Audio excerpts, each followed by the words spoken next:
Hello, everybody. Welcome back for notes on Greece. Please don't forget that you can pause the video at any time so you can write down or review any of the slides. Today, we are going to be learning about Greece. You can see the Greek flag over here in the right-hand corner. It's got its blue and white lines with the white cross in the blue top left-hand side. Its official name is the Hellenic Republic, or in Greek, Ellinike Demokratia. Where is Greece located? Well, it is located in southern Europe, bordering the Aegean Sea, the Ionian Sea, and the Mediterranean Sea right over here. It is between Albania and Turkey, and it is slightly smaller than the state of Alabama. So it's not super big. You can kind of see it down there. Some general information on Greece. Its population last time of the estimation was about 10.7 million people. Its capital is Athens. Its government is a parliamentary republic, so they do elect a prime minister, Kyriakos Mitsotakis. He's been, sorry, I try to pronounce his name as best as I can. Since about July 8th, 2019, he has been in power. As far as religion, their religion is official Greek Orthodox, and about 81 to 90% of the people partake in Greek Orthodox. Language. Greek is a homogeneous country in which 93% of the population speaks Greek as their first language. Most of the people speak it. You might find a little bit, Turkish, some Albanian in the outskirts, but for the most part, most of the people will speak Greek. Climate. What is it like when you live there? Well, the Mediterranean climate generally is characterized as Greece. It's beautiful, perfect temperature, not a lot of rain, nice warm temperatures. As you can see, there are about 3,000 hours of sunlight each year. That's nice. Rain in the summer is very rare. They're not going to have a lot of rain. Think of like Southern California, Italy, Greece.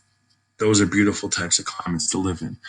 They do have a short spring with moderate temperatures, followed by a long hot summer, then autumn with average temperatures above those of the spring, and finally a mild and sunny winter. So they do get kind of like four seasons. But again, there's not a lot of variation in their seasons. Cuisine. If you're going to go visit Greece and you're going to eat, Greek cuisine is typically Mediterranean with identifiable Turkish influence. Obviously, Turkey is very close right next door. It includes a wide variety of fresh vegetables, including eggplants, peppers, zucchinis, artichoke, and spinach. Citrus fruits, olives, nuts, yogurts, and cheeses are going to be very, very common. If you're in Greece and you're sitting down for a meal, most meals are going to include a salad and bread. Seafood, lamb is very popular. Chicken is our favorite proteins. The use of olive oil, as in most Mediterranean countries, is going to be very, very high in Greece. Here you can see some pictures of different things. Greeks enjoy sweet desserts such as baklava, which is basically like a phyllo dough. It's a very thin pastry dough. It's layered, filled with buttered pastry, nuts, and then it's covered in a honey.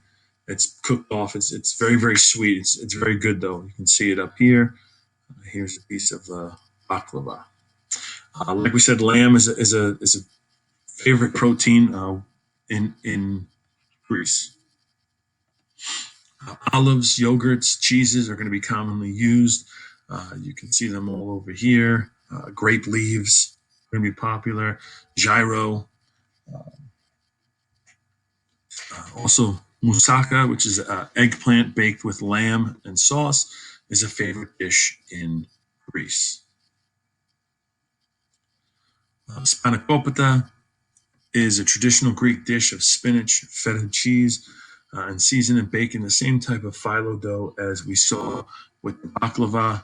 It's a thin pastry dough. Spanakopita is very good. Very good. You should try it if you have not. Some tourism, if you're going to go visit around, Greece is beautiful. It's right on the Mediterranean, but there are some really historical places. The Acropolis in Athens uh, shows kind of where kind of democracy started off. You can see up here the Parthenon. Here you can kind of see a little bit of a closer view of it.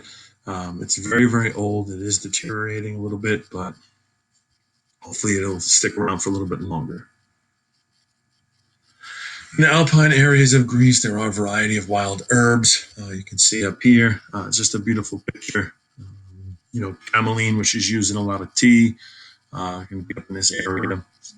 Some of these blue domes you're going to see. This is basically like common architectural elements of Greek Orthodox churches. Whenever you see these blue domes, it's generally going to be some sort of church. This was just a really pretty scene. I just kind of wanted to show you guys. These are the boats just floating in the bay at Lindos on the Isle of Rhodes. Just kind of thought it was a pretty picture. You guys will be interested in. Some famous people that you might have heard or known that they were Greek. The ancient Greek philosopher Socrates.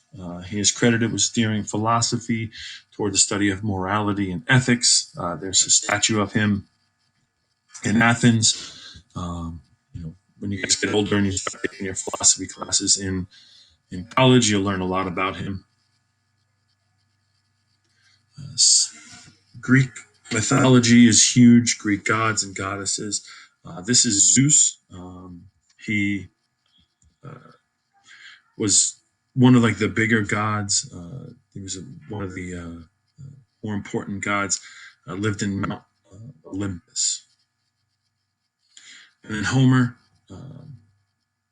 he was one of the most cherished writers of ancient Greece.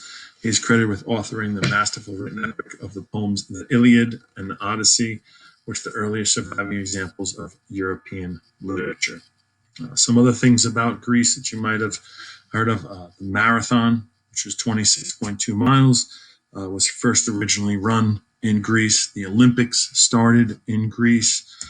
Some other popular gods or goddesses. Poseidon, he was the god of the sea. Athena, the goddess of war. Nike, the goddess of victory. And there's a bunch of other ones that if you look them up and learn about Greek mythology. And that's kind of all about Greece. Again, you can stop this at any time. If you have any questions, please let me know.